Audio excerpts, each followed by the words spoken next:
Salut les petits loups, j'espère que vous allez bien. Alors aujourd'hui, comme promis lors de ma PLS sur le Marvel Cinematic Universe, où j'avais un petit peu montré mon désarroi face à ce que devenait la franchise Marvel, plus particulièrement quand j'ai vu la phase 2, plus particulièrement Age of Ultron et Ant-Man, qui annonce pour moi vraiment le déclin de la franchise. Il convient que je donne mon avis sur le début de la phase 3, donc phase 3 entamée par l'affrontement fratricide de Tony Stark et Steve Rogers, donc Captain America Civil War, un film que forcément je vais devoir mettre un petit peu parfois en comparaison avec Batman vs Superman, même si on me l'a beaucoup reproché quand j'ai fait la PLS sur le bashing de Batman vs Superman pour un petit peu défendre le film. On me l'a beaucoup reproché, donc je vais essayer de moins le faire là, mais regardez les deux affiches, c'est quand même deux films qui sont miroirs et qui sont radicalement différents dans leur approche. Je précise également que la chronique pourra peut-être contenir des spoilers. Globalement, je pense que vous n'avez pas besoin de moi pour savoir si vous voulez ou non voir le film. Donc je pense que vous l'avez sans doute tous déjà vu ou que vous allez aller le voir. Donc je vous conseille de voir le film et après revenir sur la vidéo pour pouvoir en profiter pleinement. Donc Captain America Civil War, qu'est-ce que j'en ai pensé? Eh ben je suis plutôt satisfait. Même si voilà, les standards Marvel ne sont pas très élevés, ça reste du bon divertissement.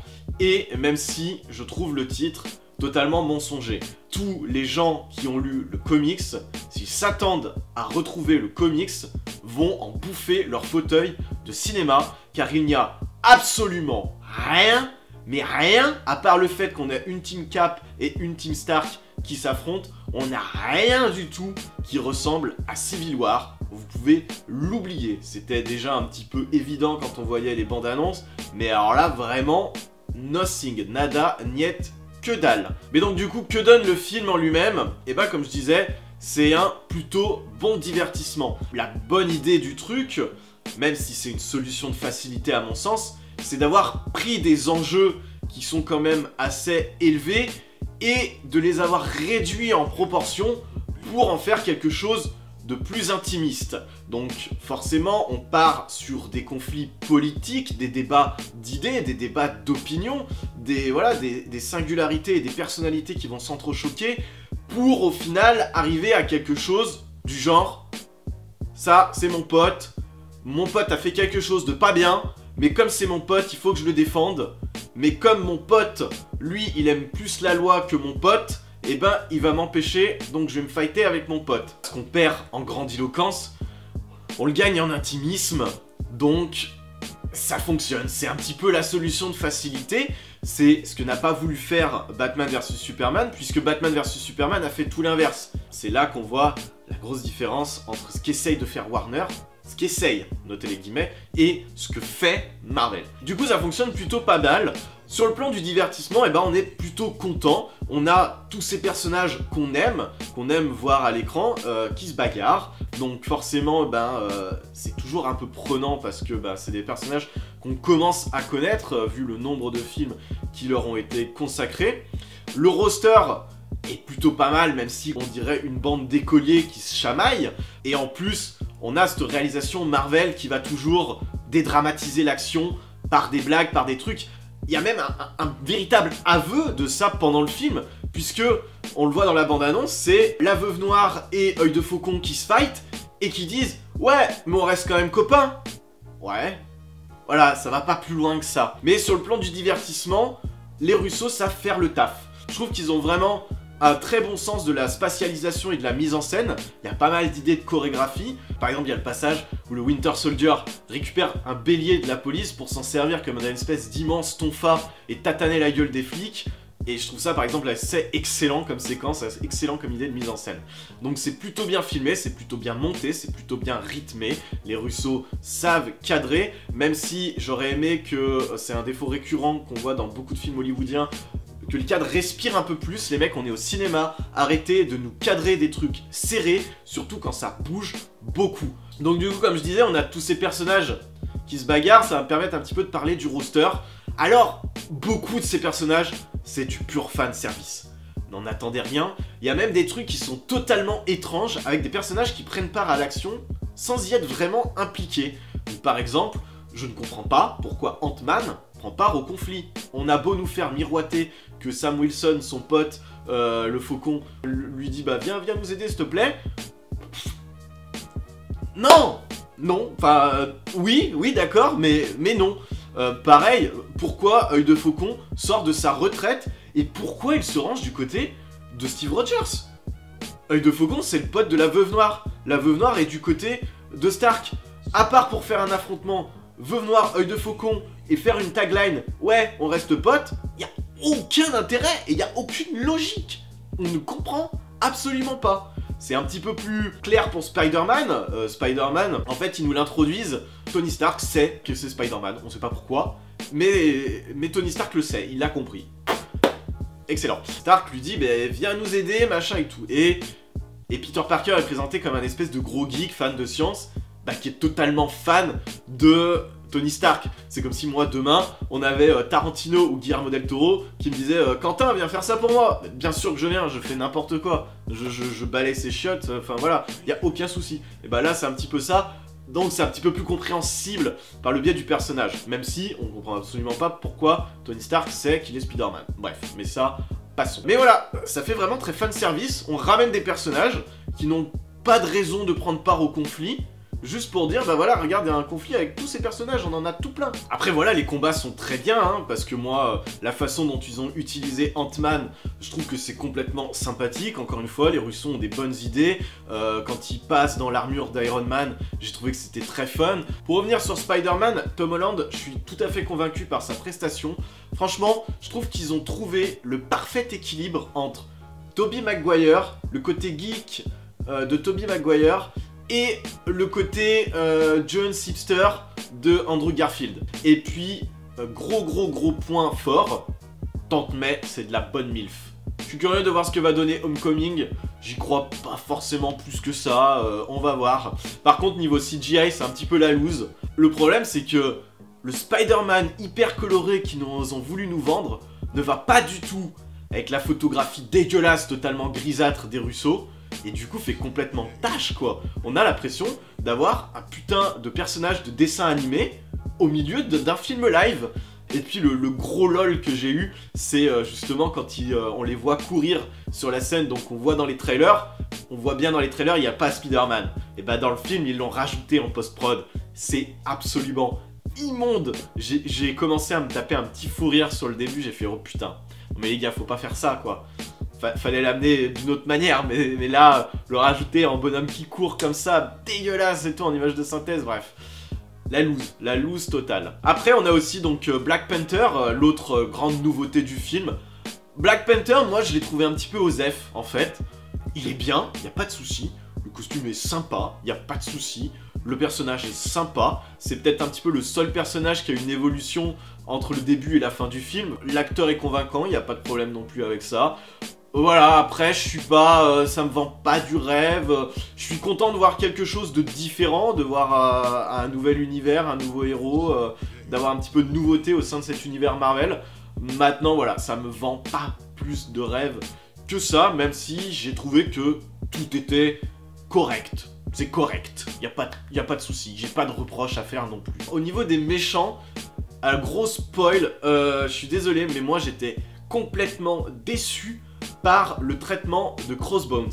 Je trouve que c'est encore dommage que Marvel nous sacrifie comme ça des méchants, bon, plus ou moins emblématiques. Crossbones, c'est pas un méchant de ouf, quoi. Mais dans le film, il a de la gueule. J'adore ces points rétractables qui lui permettent de mettre des grosses tatanes comme ça à Captain America. J'ai trouvé ça ultra cool. Je trouve que le costume est à peu près stylé. Enfin, bon, on dirait un petit peu un airsofter, mais c'est assez sympa, quoi. Mais, ouais, c'est dommage de nous le sacrifier comme ça, comme ils ont fait avec le Baron Stryker dans Age of Ultron. Ça montre que Marvel ne sait absolument pas, au niveau des scénarios, gérer ses ellipses et gérer du coup sa sérialisation. En fait, entre chaque film, t'as l'impression d'avoir raté 4-5 épisodes de ta série, qu'il s'est passé des trucs sans que tu saches. Alors, tu comprends, t'es pas bête. Effectivement, quand ils disent « Ouais, ça fait un mois, ça fait 6 mois qu'on est en train de traquer Rumlow et tout machin », bah tu comprends, voilà, il fait ses petits bails dans son coin, mais... Bon, Dommage de nous le sacrifier comme ça, prendre un personnage qui était un second rôle dans Winter Soldier, en faire un premier rôle dans un autre film, ça peut être super intéressant et ça peut être super bien pour la continuité. Et là, ils le font pas, ils le sacrifient totalement juste pour nous faire une scène d'intro cool. Après, j'ai beaucoup aimé Daniel Brühl. Je trouve que c'est la première fois qu'on a un méchant radicalement différent, avec des motivations que je peux comprendre, qui sont justement ramenées à un ordre un peu plus intimiste et pas à juste « ha ha ha, je veux dominer le monde » et voilà, c'est tout, parce que je suis méchant. Non, là du coup, effectivement, le Baron Zemo a des motivations tout à fait humaines, tout à fait compréhensibles. Surtout, il fait pas grand-chose, finalement. Tout ce qu'il fait, c'est semer la zizanie au sein d'un groupe qui déjà avait un petit peu de mal à s'entendre. Je pense qu'on le reverra dans Black Panther. Ouais, je pense. Donc voilà, je pense que vous l'aurez compris, effectivement, c'est un bon film de divertissement, c'est un très bon film de divertissement. Maintenant, est-ce que c'est du cinéma?